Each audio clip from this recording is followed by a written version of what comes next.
खुलुमबाय लोगोफोर, नोंथांमोनखौ बयखौबो गिबियावनो आंनि चेनेलाव बरायहरनाय थाबाय। आसा खालामो नोंथांमोना आंनि भिडिअखौ जोबजासिम नायलांगोन आरो सोरबाफोर चेनेलाव गोदानै फैदोंब्ला दासिमबो जुदि आंनि चेनेलखौ साबस्क्राइब खालामाखैब्ला अन्नानै चेनेलखौ साबस्क्राइब खालामनानै हो, लोगोसे लाइक आरो शेयार खालामना हो दे लोगोफोर। दिनै आं नोंथांमोनजों अरुण'दयनि बागै सावरायनो नागिरदों आरो बेजों लोगोसे सेल्फ हेल्प ग्रुपनि 25,000नि रां बेखौ माब्ला मोनगोन बेखौबो आं नोंथांमोनजों सावरायगोन आरोना लोगोफोर। दा दिनै आसामाव बिजेपि सरकारा माने फैनो थांगासिनो दं आरोना लोगोफोर। दाख्लैथ' इलेक्सना 4 मेआव जोबनानै थांबाय। दा जोबनायाव बिजेपियानो सरकार दासिगोन आरोना। बे सरकार दानायनि समायखिरा लानाय हाबाफारिया जाथ'वाखै दे लोगोफोर। जेब्ला समायखिरा लानाय हाबाफारिया जागोन अब्लानिया बिजेपि सरकारा पार्लामेन्टआव जिरायनो हासिगोन आरोना लोगोफोर।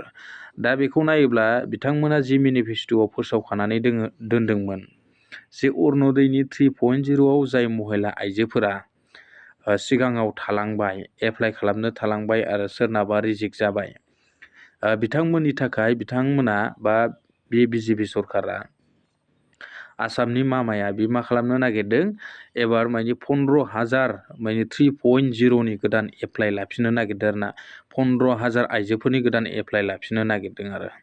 दा बेवहाय जाय बिथांमोना 3.0आव थालांबाय दे लोगोफोर, नोंथांमोनहा मा मा डकुमेन्टस नांगौमोन बेखिनिखौ रेडि खालामनानै लाफिनदो आरो जेब्ला सरकारा गावसोरनि नैबे समायखिरा लानाय जोबखांनायनि उनावनो नोंथांमोननो बे 3.0आव जाय बिथांमोना थालांदों आरो बिथांमोननिखौ माने 4.0आव माने गोदानै एप्लाइ खालामनो होफिनगोन आरो। बेवहाय गासै 15,000 माने महिलाफ्रा गोदानै एप्लाइ खालामफिननो हागोन होननानै बिथांमोना इलेक्सननि सिगां मेनिफेस्ट'आव माने लिरनानै लाखादोंमोन आरो लोगोफोर। आरो बिथांमोना मोनसे खोथा फोस्रावबावदों, बेनो जाहैबाय माने अरुण'दयनि जि 250 बे रांखौ माने आसामाव बिजेपिआ सरकाराव फैयोब्ला बेनि रांखौ माने 3,000 खरै बानायनाय जागोन बा बारायनानै होनाय जागोन होननानै आसामनि चिफ मिनिस्टार बिथाङा फोसावखानानै होदोंमोन दै लोगोफोर।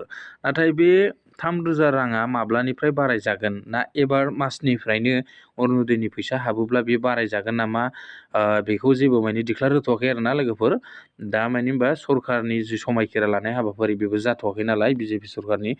जेब्ला जागोन अब्ला नोंथांमोना मिथिगोन आरोना।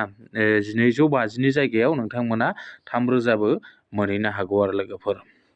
आरो बेजों लोगोसे मोनसे खोथा, सेल्फ हेल्प ग्रुपनि जि 25,000, सिगाङावथ' 10,000 दंफां गायनायनि नामाव मोनखाबायमोन नालाय लोगोफोर, दा 25,000 मोननो थांगासिनो दं दै।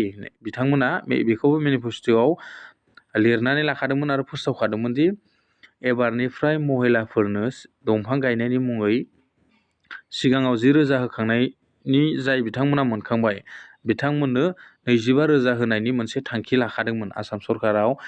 बिजेपिआ जुदि सरकार दानो हायोब्लाना आसामाव, बेखौ बिथांमोना फोसावखानानै होदोंमोन। दा बेबायदिनो जाय महिला आइजोफोरा 10,000खौ मोनखांबाय बिथांमोना 25,000बो मोननो थांगासिनो दं दै लोगोफोर। आं बेखिनिखौ नोंथांमोननो फोरमायखाबाय। दा दिनैनि आपडेटआ बेखिनियानोसै लोगोफोर, गोजोन्थों, थेंक इउ।